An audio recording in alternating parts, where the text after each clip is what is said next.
সপ্তম শ্রেণী বিজ্ঞান প্রথম অধ্যায়। আজকে আমরা ৮ পৃষ্ঠায় যে সংক্ষিপ্ত প্রশ্ন উত্তরগুলো করব আর বহু নির্বাচনী প্রশ্ন আছে সেগুলো উত্তর করব। তো চলো শুরু করি। সংক্ষিপ্ত উত্তর প্রশ্ন। তো ১ নম্বর প্রশ্নটা দেখো, প্রকৃত পরজীবী কথার অর্থ কি? প্রকৃত পরজীবী কথার অর্থ, এটা সংক্ষিপ্ত প্রশ্ন। তোমাদের কিন্তু বোর্ড পরীক্ষা বলতে তোমাদের বোর্ড বুকে বা বোর্ড বইতে যে প্রশ্নগুলো রয়েছে এগুলো কিন্তু সংক্ষিপ্ত প্রশ্ন। বাট বর্তমানে তোমাদের কিন্তু সংক্ষিপ্ত প্রশ্ন আসবে 10 মার্ক 20 মার্কের। তাই এই জন্য সংক্ষিপ্ত প্রশ্নগুলো জেনে রাখা উচিত। তো দেখো, সপ্তম শ্রেণী বিজ্ঞান 2025 সালে প্রথম অধ্যায় আমরা সংক্ষিপ্ত প্রশ্ন উত্তরটা নিয়ে চলে এসেছি। দেখো, এক নম্বরের উত্তর হচ্ছে কি, এখানে বলা হয়েছে প্রকৃত পরজীবী কথার অর্থ কি?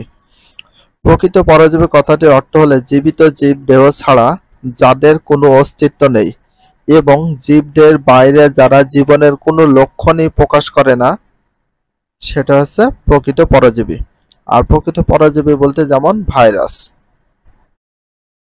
২ নম্বরটি দেখো, ব্যাকটেরিয়া জনিত 4টি রোগের নাম লেখো। ব্যাকটেরিয়া জনিত যে কোনো 4টি রোগের নাম লিখলে হয়ে যাবে।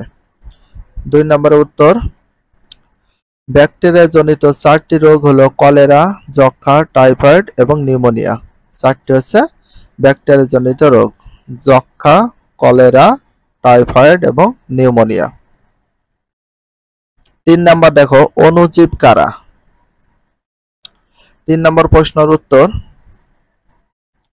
অণুজীব বা জীবাণু হলো সেই সকল ক্ষুদ্র জীব যাদের খালি চোখে দেখা যায় না এবং যাদের দেখতে অণুবীক্ষণ যন্ত্রের প্রয়োজন হয়। এরা এককোষী বা বহুকোষী উভয় প্রকার হতে পারে, যেমন ভাইরাস, ব্যাকটেরিয়া, ছত্রাক, শৈবাল, প্রোটোজোয়া ইত্যাদি অণুজীবের অন্তর্ভুক্ত। এই কয়টা। ৪ নম্বরটি দেখো, কোন কোন উপাদান নিয়ে ভাইরাসদের দেহ গঠিত হয়? কোন কোন উপাদান নিয়ে ভাইরাসের দেহ গঠিত হয়? তাহলে ভাইরাসের দেহ কোন কোন উপাদান নিয়ে গঠিত হয়? ৪ নম্বরের উত্তর দেখো, ভাইরাসের দেহ প্রধানত 2টি উপাদান নিয়ে গঠিত। কয়টি উপাদান বলেছে? ভাইরাসের দেহ প্রধানত 2টি উপাদান নিয়ে গঠিত। একটি হচ্ছে নিউক্লিক অ্যাসিড ডিএনএ বা আরএনএ এবং প্রোটিন শেলের ক্যাপসিড সমানে। কিছু ভাইরাসে লিপিড দিয়ে গঠিত একটি অতিরিক্ত বাইরের আবরণও থাকতে পারে। এটা 4 নম্বর প্রশ্ন উত্তর। বাট এখানে দেখো 4টি কোশ্চেন ছিল, 4টি কোশ্চেনের অ্যান্সারটা দেখে দিলাম। বাট কিছু এমসিকিউ বা বহু নির্বাচনী প্রশ্ন আছে, বহু নির্বাচনী প্রশ্নগুলো দেখো। ১ নম্বর, নিউমোনিয়া রোগ সৃষ্টি করে কোন ব্যাকটেরিয়া? কক্কাস। ২ নম্বর, শৈবাল ব্যবহৃত হয় কোথায়? তো ১ নম্বর হচ্ছে আইসক্রিম প্রস্তুতকরণে। ২ নম্বর, মাছ চাষের ক্ষেত্রে। তারপরে দেখো, উদ্দীপকটি পড়ে ৩ ও ৪ নম্বর প্রশ্নের উত্তর দাও।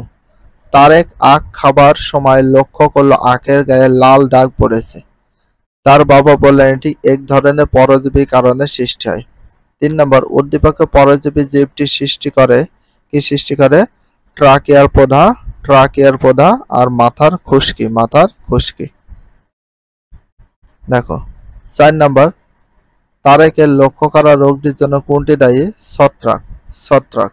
ভিডিওটি এখানে শেষ করছি। যদি ভিডিওটি ভালো লাগে চ্যানেলে সাবস্ক্রাইব করে ফলো করে দিও, তার সাথে একটা লাইক এবং একটা কমেন্ট করে দাও। নেক্সট ভিডিও পাওয়ার জন্য অবশ্যই বেল আইকনটা অল করে রাখো, যাতে নিউ ভিডিও আপলোডের সাথে সাথে সর্বপ্রথম তোমাদের কাছে নোটিফিকেশনটা পৌঁছে যায়। If you love this video please subscribe my channel, like, comment, share, hit the bell icon for getting next video. So everyone take care, love you, আল্লাহ হাফেজ, বাই বাই।